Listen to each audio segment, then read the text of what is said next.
بسم اللہ الرحمن الرحیم۔ السلام علیکم ورحمۃ اللہ وبرکاتہ۔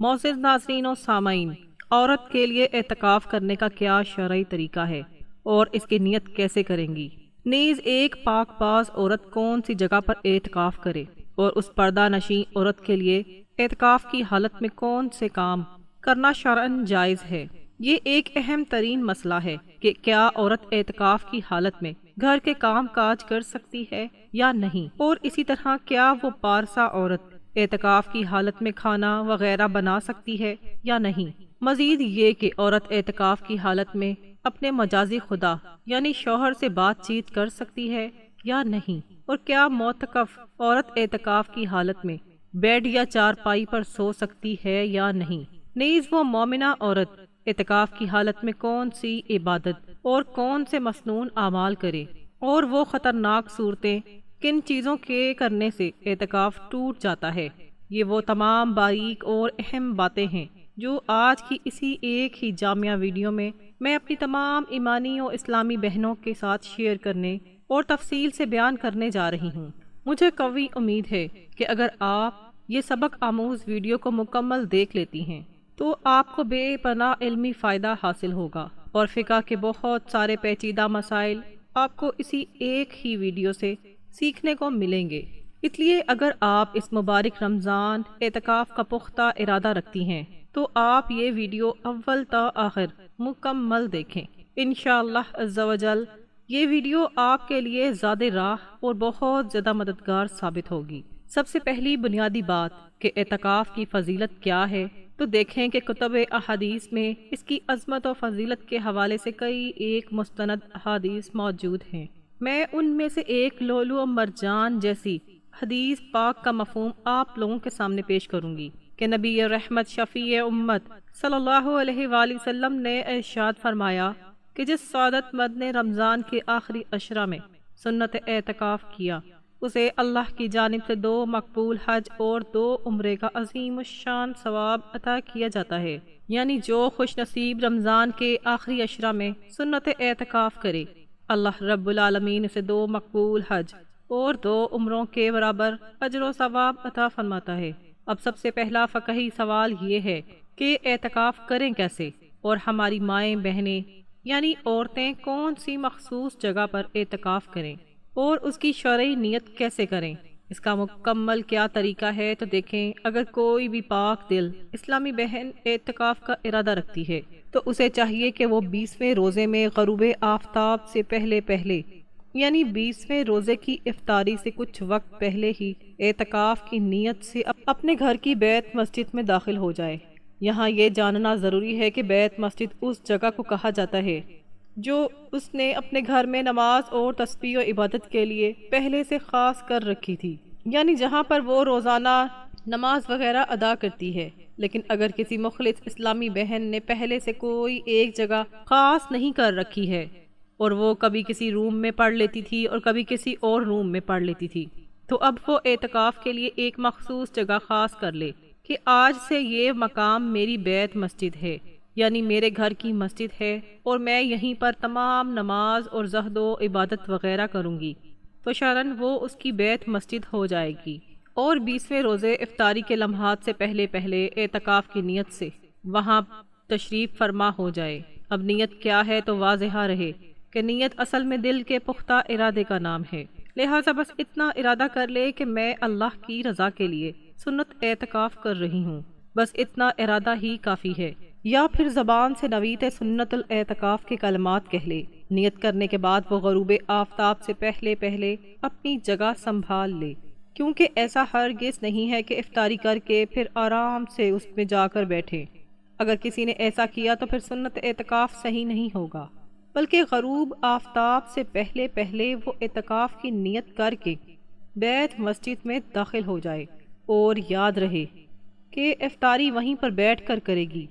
اب وہ معتکفہ ہر اس ناپسندیدہ چیز سے بچے جس کے ارتکاب سے اعتکاف ٹوٹ جاتا ہے، اور خاص طور پر جن کاموں سے شریعت مطہرہ نے منع کیا ہے،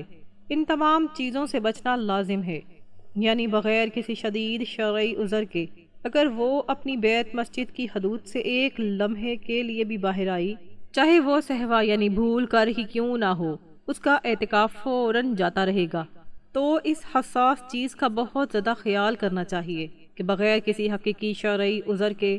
اس متعین جگہ سے باہر نہ نکلے۔ اب شرعی عذر کیا ہے تو سنیے کہ شرعی عذر یعنی واش روم جانا ہے یا ٹوائلٹ جانا ہے، یا غسل کی حاجت ہے، یا پھر صرف وضو کرنے جانا ہے، تو یہ سب شرعی عذر ہیں اور اس ضرورت کے لیے وہ باہر نکل سکتی ہے۔ لیکن اس کے علاوہ بغیر کسی شرعی عذر کے باہر نکلنا منع ہے،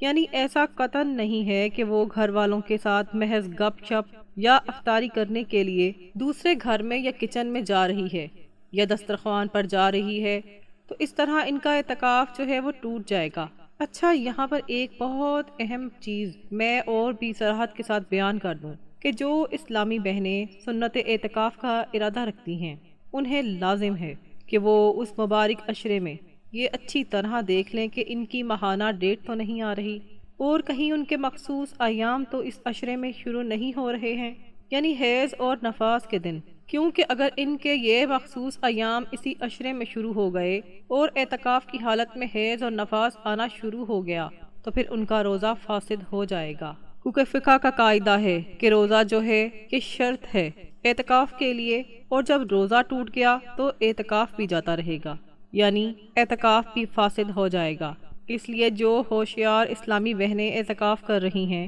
انہیں یہ چیز پہلے سے دیکھ لینی چاہیے کہ اس عشرے میں ان کی ڈیٹ تو نہیں آ رہی ہے۔ اگر ڈیٹ آ رہی ہے تو پھر وہ اعتکاف نہ کریں، بلکہ اگر نہیں آ رہی ہے تو پھر وہ شوق سے اعتکاف کریں تاکہ ان کا اعتکاف باحسن خوبی مکمل ہو سکے۔ اور اگر کسی بھی وجہ سے روزہ ٹوٹ گیا، یعنی اگر حیض اور نفاس کے علاوہ کسی اور انسانی وجہ سے بھی روزہ ٹوٹ گیا، تو جب بھی ان کا اعتکاف ٹوٹ جائے گا، اس لیے تقویٰ کا تقاضا ہے کہ ہر اس چیز سے بچنا ہے کہ جس سے روزہ فاسد ہو جاتا ہے۔ اب یہاں پر ایک اور سوال پیدا ہوتا ہے کہ کیا اعتکاف کی حالت میں عورت گھر کے کام کاج کر سکتی ہے یا نہیں؟ تو عرض ہے کہ بہت ساری خواتین یہ سوال کرتی ہیں کہ گھر میں ہمارے علاوہ کوئی کام کرنے والا نہیں ہے، تو اس کڑی صورت میں کیا ہم گھر کے کام کاج جیسے جھاڑو پونچھا یا گھر کے بکھرے ہوئے سامان سمیٹنا وغیرہ اس جیسے کام کر سکتی ہیں یا نہیں؟ تو اس کا جواب یہ ہے کہ بالکل نہیں کر سکتی، کیونکہ اعتکاف کی حالت میں عورت گھر کے دنیاوی کام کاج نہیں کر سکتی، اور اگر گھر کے کام کاج کرنے کی نیت سے وہ ایک لمحے کے لیے بھی اپنی حدود یعنی بیت مسجد سے باہر آئی تو اس کا اعتکاف جاتا رہے گا اور اعتکاف اس کا ٹوٹ جائے گا۔ ہاں، یہاں ایک استثنائی چیز ہے کہ اگر کوئی دوسرا متبادل فرد کھانا بنا کر اسے دینے والا موجود نہیں ہے، یعنی اگر ایک اسلامی بہن ہے اور وہ یہ سوال کرتی ہے کہ مجھے کوئی کھانا بنا کر دینے والا میسر نہیں ہے، تو کیا میں اپنے وجود کی بقا کے لیے خود کا کھانا خود بنا سکتی ہوں اور اپنے لیے کھانا سحری اور افطاری خود تیار کر سکتی ہوں؟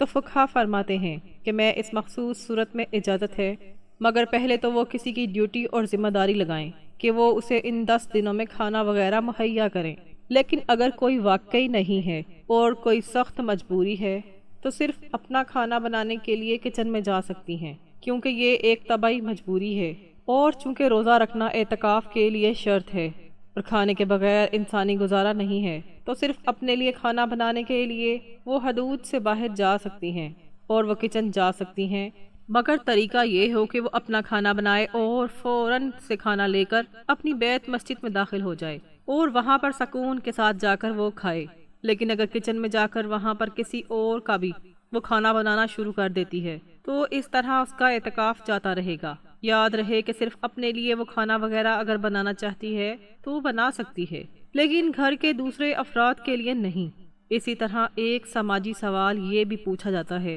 کہ ہم اعتکاف کے دوران اپنے شوہر سے بات چیت کر سکتے ہیں یا نہیں،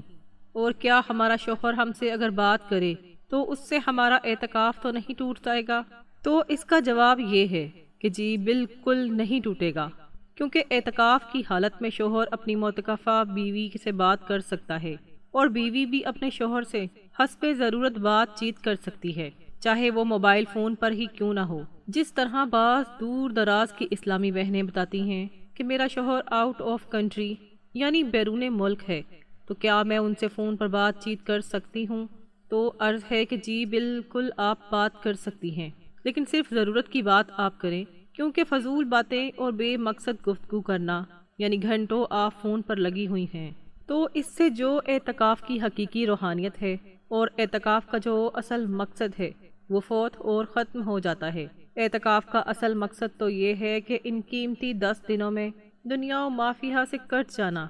اور اللہ کی رحمت کی چوکھٹ پر اپنا عاجزانہ ماتھا ٹیک کر اللہ کے سامنے گڑ گڑا کر اپنی عمر بھر کے گناہوں کی بخشش و مغفرت طلب کرنا اور یہ عہد کرنا کہ یا اللہ میرے گناہوں کو بخش دے، کیونکہ میں جب تک گناہوں کی بخشش نہیں لوں گا میں یہاں سے نہیں اٹھوں گا۔ لہٰذا اپنے لیے جنت کے باغات حاصل کریں اور اپنا زیادہ سے زیادہ وقت محض عبادت میں گزاریں، جن میں قرآن مجید کی تلاوت ہے، نوافل میں کثرت ہے اور کثرت سے درود پاک پڑھتے ہوئے کلمہ شریف کا ورد شامل ہے۔ یعنی مختصر یہ کہ زیادہ تر وقت آپ کا خالص عبادت میں گزرنا چاہیے، کیونکہ فضول باتیں کرنا اور لا یعنی گفتگو کرنا یہ ہرگز درست نہیں ہے، اور اس سے اعتکاف کی نورانیت اور روحانیت ختم ہو جاتی ہے۔ البتہ حالت اعتکاف میں ضرورت کی بات کرنا شرعاً آپ کے لیے بالکل جائز ہے، آپ بات کر سکتی ہیں۔ اسی طرح ایک عام فہم سوال یہ بھی پوچھا جاتا ہے کہ اعتکاف کی حالت میں کیا ہم آرام کے لیے بیڈ پر یا چارپائی پر سو سکتی ہیں یا نہیں، یعنی اگر ہمیں کوئی جسمانی تکلیف ہے اور ہم نیچے فرش پر نہیں سو سکتی ہیں تو کیا حکم ہے؟ تو جواب یہ ہے کہ جی بالکل سو سکتی ہیں، لیکن شرط یہ ہے کہ اپنے بیت مسجد کے اندر ہی وہ بیڈ اور چارپائی ہو، یعنی آپ کی بیت مسجد کی حدود میں ہونا یہ ضروری ہے۔ بالفرض دیگر جو جگہ آپ نے نماز کے لیے پہلے سے مقرر کر رکھی ہے، جو آپ کی اعتکاف والی مخصوص جگہ ہے، وہیں پر یہ چارپائی آپ لگا کر سوئیں، کیونکہ اگر آپ وہاں سے نکل کر کسی اور دوسرے روم میں جائیں گی یا اس روم کا وہ حصہ جو آپ نے نماز کے لیے مقرر کیا ہے اس سے ذرا ہٹ کر کسی اور حصے میں جا کر آپ بیڈ پر سو رہی ہیں تو اس سے آپ کا اعتکاف ٹوٹ جائے گا۔ بس جو آپ کی متعینہ بیت مسجد ہے وہیں پر آپ چارپائی لگا کر چارپائی پر سو سکتے ہیں، مگر وہاں سے باہر نکل کر اگر آپ سوئیں گی تو آپ کا اعتکاف جاتا رہے گا۔ یہ چند ایک ضروری مسائل تھے جن کا جاننا ہر معتکفہ کے لیے لازم ہے۔ اسی طرح بعض متجسس خواتین یہ بھی پوچھتی ہیں کہ اعتکاف کی حالت میں ہمیں کتنی دیر سونا چاہیے اور کتنا سونا مناسب ہے، تو عرض ہے کہ جتنا زیادہ سے زیادہ ممکن ہو سکے ہمارا وقت ذکر و عبادت میں گزرنا چاہیے، اور خاص کر جو آخری عشرے کی طاق راتیں ہیں یہ تو ہمیں ہر صورت جاگ کر اور بیدار رہ کر گزارنی ہے، کیونکہ اعتکاف کا ایک عظیم مقصد آخری عشرے میں چھپی ہوئی رات لیلۃ القدر کو پانا ہے، اور آخری عشرے کی وہ مبارک طاق راتیں یعنی 21 کی رات ہوگی یا 23 کی رات ہوگی یا 25 کی رات ہوگی یا 27 کی رات ہوگی یا پھر 29 کی رات ہوگی، تو یہ 5 راتیں جو ہیں یہ ہم نے پوری ہمت سے جاگ کر اور خالص عبادت میں گزار کر لیلۃ القدر کو پانے کی بھرپور کوشش کرنی ہے، اور رو رو کر دعا کرنی ہے کہ اللہ تبارک و تعالی ہمیں لیلۃ القدر کی سعادتیں عطا فرمائے۔